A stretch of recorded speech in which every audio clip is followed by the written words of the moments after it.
Give yourself a moment just to settle into yourself.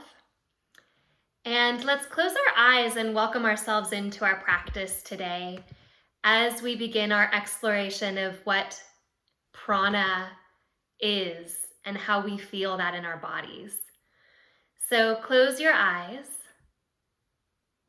I'm going to take you through what's called a gold star practice, which is a very simple, very effective practice of breath. And as we begin to investigate deeper into what prana is, or energy, in the subtle body, we'll be grounding this more theoretical practice with actual breath work in the next session. So I like to think of this as two parts, setting the foundation of our energetic body and then applying it into that body through the breath.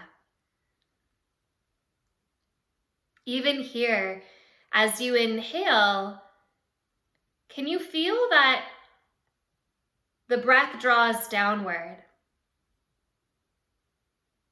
Just as the diaphragm draws down toward the belly, toward the organs of digestion and elimination, so too does the breath draw down into that pole of the diaphragm.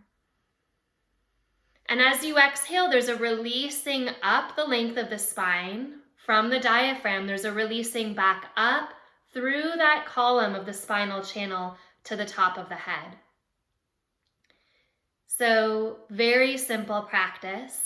On your inhalation, draw your breath from the top of your body down the length of your spine to the bottom.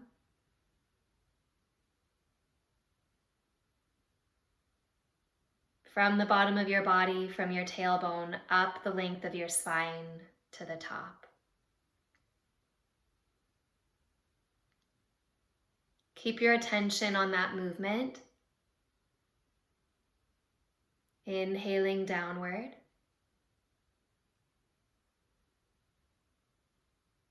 Exhaling upward.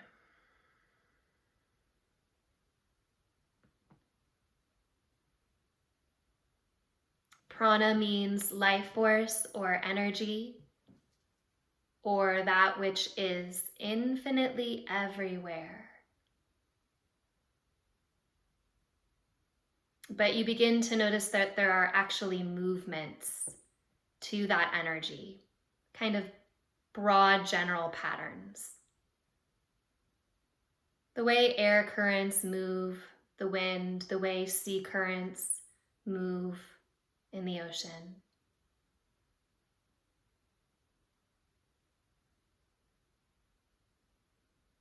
And bringing your hands together in front of your heart, honoring the aliveness of your body. The bigger pieces, the scaffolding, but that which creates curiosity and inspiration and aliveness within the structure. Take one more breath in. Exhale it out and gently open your eyes.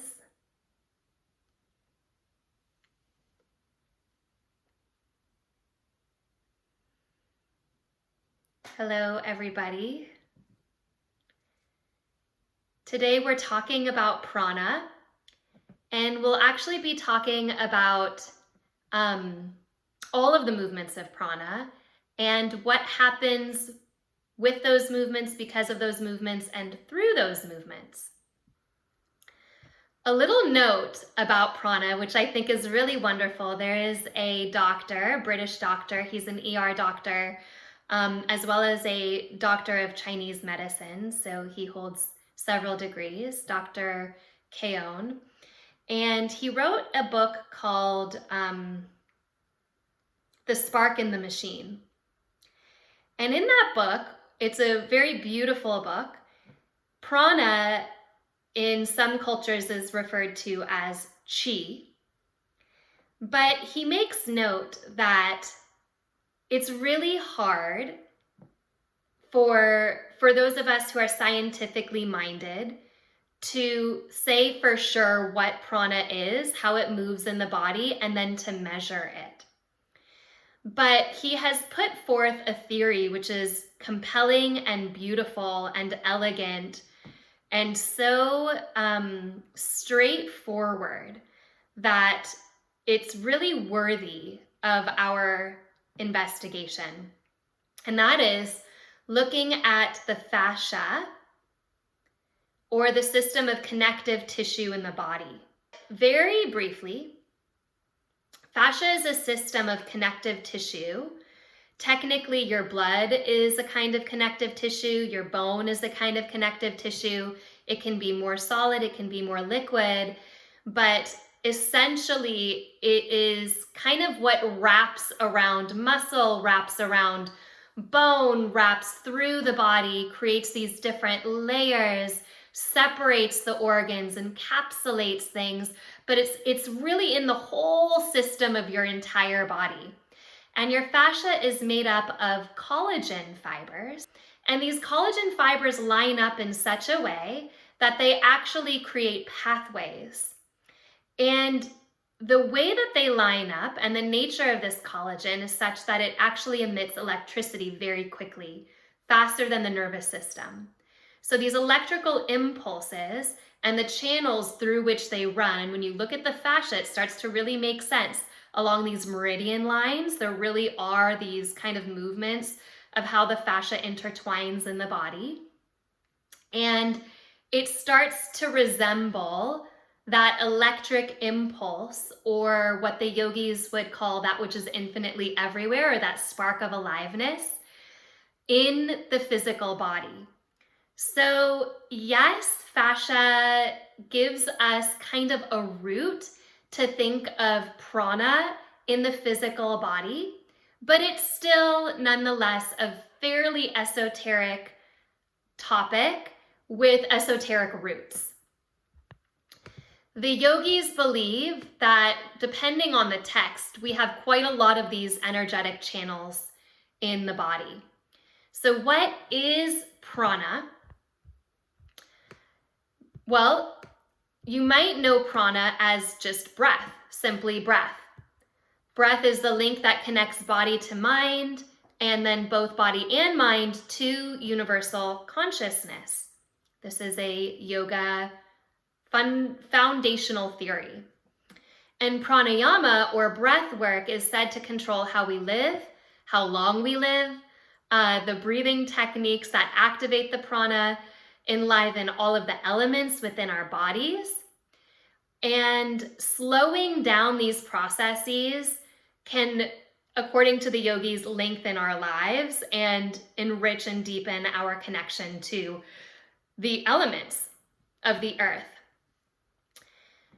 So the heat that is created in breathing can be used toward healing, transmission of energy, the burning of ignorance. This is where prana starts to come over into the esoteric and cleans out, like literally starts to clean out the subtle body channels that are all over us. So you might think of this as connective tissue. You might think of this as the meridian lines. You might think of this as the nadis, which we're going to get to right now. But essentially, it's a cleaning out of these channels. Similarly to breath work, asana practice helps a person deepen and clean out these energetic channels.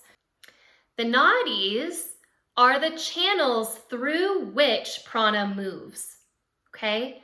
So a nadi, it can be called a tube or a channel or an opening, but the nadi is quite literally the vessel through which prana moves in the body. And some of these are big and kind of like the main super highways, and some of them are small.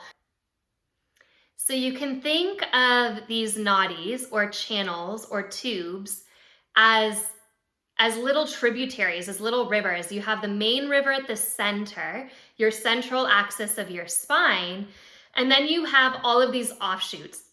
Some of them are bigger and some of them are quite small.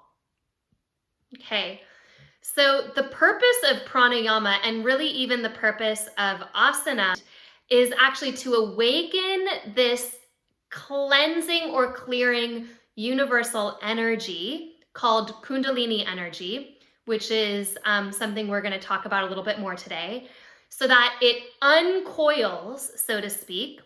It's said to be latent at the base of the spine, wrapped 3.5 times.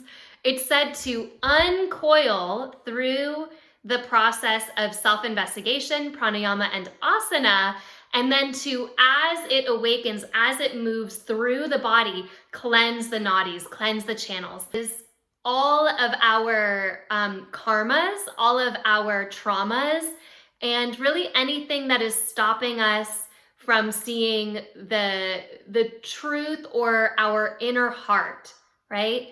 So it creates all sorts of openings, physical responses in the body, in the somatic experience of the body, and it cleanses the body, so to speak, psychically, physically, energetically.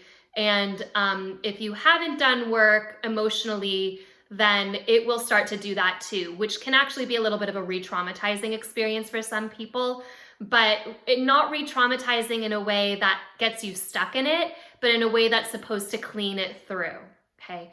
So how many of these nadis do we have?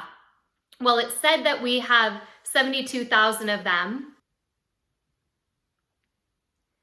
Out of all of the nadis, there are 3 that we talk about the most in yoga.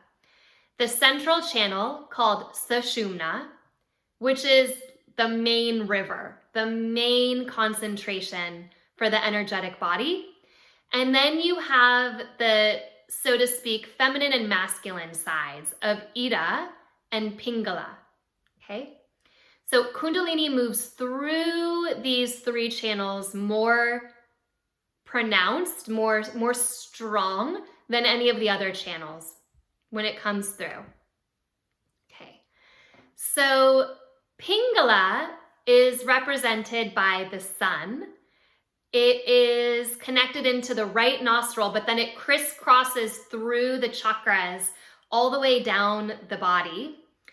And it is sort of the masculine or Shiva, left brain stimulating energetic channel.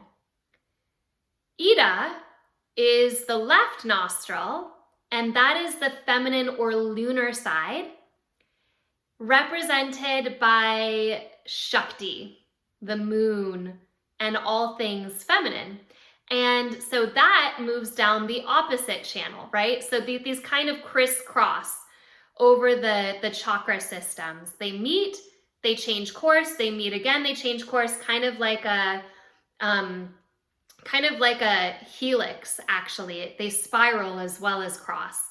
So Ida and Pingala balance out the 2 hemispheres of the brain, represent the masculine and the feminine within each of us. And then you have the main channel, which is Sushumna, the central axis through which prana moves. Give yourself a moment to sit up as straight as possible. From your tailbone to the top of your head. And start to sense that inside that central channel, you have a thread-thin, straight line, energetically moving through the body. Just become aware of that at first. This energy that wakes up within this central channel is called Kundalini, which literally means the coiled one. The symbology of Kundalini is a serpent, coiled 3.5 times at the base of the tailbone, with its mouth pointing upward. She's considered female as the goddess of Shakti, or life force. When you inhale, allow your breath to move down, down, down, down. This is apana prana, or downward moving prana, Inhale down, down, down to the tip of that tailbone through that thread thin line, and exhale up, up, up, up. And do that a few times. Inhale down to the tip of the tailbone. And by the way, when you're scanning your body downward from the crown of your head to the tip of your tailbone, if you have a glitch in your system or you disconnect, pay attention to that. That's not you just checking out. That's your entire energetic body checking out. So most likely that's an uninvestigated thought, emotion, sensation, experience, or memory. Okay? Maybe even take notes of where you feel your glitches so you can come back and revisit those later. Like quite literally where you go blink. Maybe you're blank through the whole exercise. That's okay. But really try to stay with it. So inhale from the top of the head, down, down, down to the tailbone, and then exhale back up. And we'll do that just one more time. Inhale down and exhale up. And then start to put your attention into the tailbone, into your tailbone. And imagine this coil of light at the tip of your tailbone with its intention pointed upwards, and very slowly, checking those glitches in your system, allow this thread of light to start to move upwards, very slowly, through the low belly, through the solar plexus. There are different qualities to each of these through the solar plexus. Very slowly, we're only going to the heart. We're not going to go any higher. We're just going to the heart. The heart, in my opinion, is Grand Central Station number 1.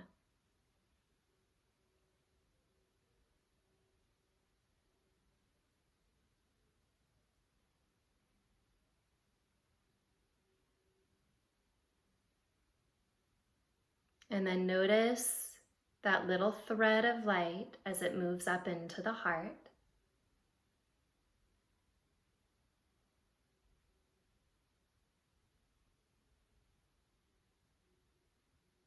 And where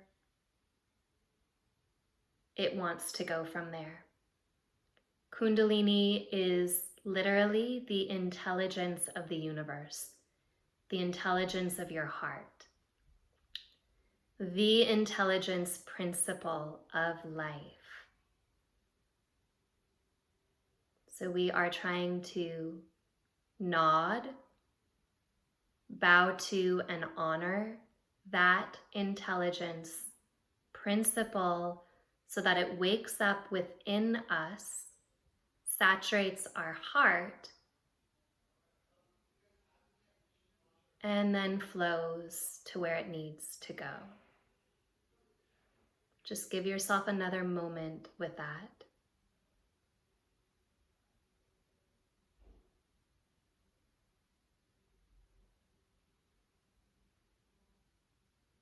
And as you gently open your eyes and bring yourself back in, I'd really like to know what your experiences are, if you felt anything in your body.